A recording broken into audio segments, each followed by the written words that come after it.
Hi guys, good evening. Ayan, Friday. Ayan oh, ang daming snow guys. Napagod yung mag-ama ko. Hindi nga na nilang na ano dyan oh, kasi napaka ano na parang 1 meter na ata ang taas. Ano, nasa bubong na ng, nasa ano bintana ng anak ko yung snow. Kasi dito oh. Ayan, at mabuti na lang may kapitbahay kami, tinulungan kami kunti dyan kasi napakataas talaga. Yung machine kasi namin nasira, mahal bumili ng bago, wala tayong pera guys. Yan, ako na yung nag ano sa ano ko, sasakyan ko para makatulong kunti. Yan, napagod yung mag-ama ko, so thankful. Kaya binigyan ko rin ng ano, kasi nag-bake ako, binigyan ko na rin yung kapitbahay namin na tumulong. Kasi di ba, give and take tayo. Ayan, sawa ng Diyos. Ayan.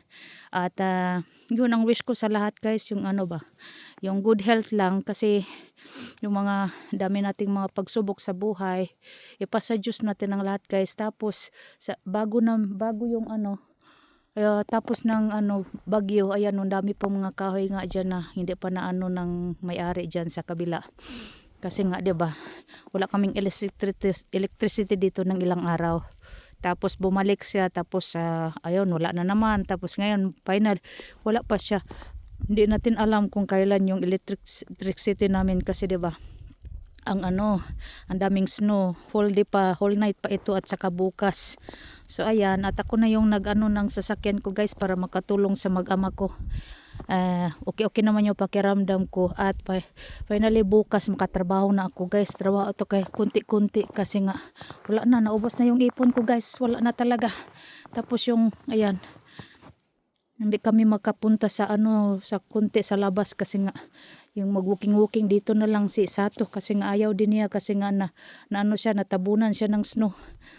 Di kami pwede talaga sa mga kahoy-kahoy, hindi pa kami pinayagan sa government dito kasi nga delikado pa, daming mga kahoy nga muntik nang natutumba, tapos taas pa ng snow, tapos hangin-hangin pa, so delikado ka. Dito lang kami sa daan-daan nag-walking. Ayan, at ito yung snow ngayon guys, grabe, napakadami. 'Di ba? Daming pagsubok na last time, hindi lang sa weather, sa mga pamilya natin, mga mahal natin sa buhay na nawala din. Sakit man sa damdamin guys, pero isipin na lang natin yung mga mahal natin sa buhay nawala na, yung nauna na sa atin na mga kaibigan, pamilya, mga relatives. So ayan, at ganyan talaga ang buhay, hiram lang ang buhay natin sa mundong ito guys. Kaya magpasalamat tayo, at ano man yung mga pagsubok, go pa rin, at continuation pa rin.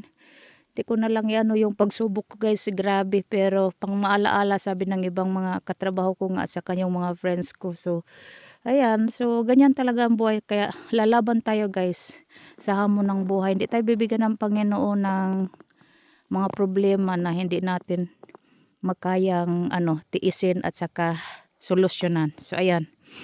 Ayan. Oy, iwan ko guys kung sa ano ko, continuation ko yung mga pagsubok sa buhay ko. Ay, wala na. Iiyak na tayong lahat nito.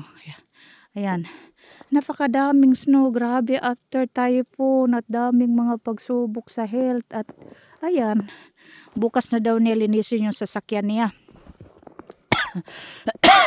Ay, sorry guys, kasi yung ubo ko hindi talaga mawala-wala dahil nga sa yung sa impluwensya ko, tapos may mga naramdaman tayo sa ano, sa health natin. So ganyan, pero laban, ganyan ang buhay guys. Hindi tayo bibigyan ng Panginoon na hindi tayo lalaban sa mga pagsubok. So ayan, wish ko lahat ha na ano, sa 2026 na maging okay lahat. Kung ano may mga pagsubok, lalabanan natin guys.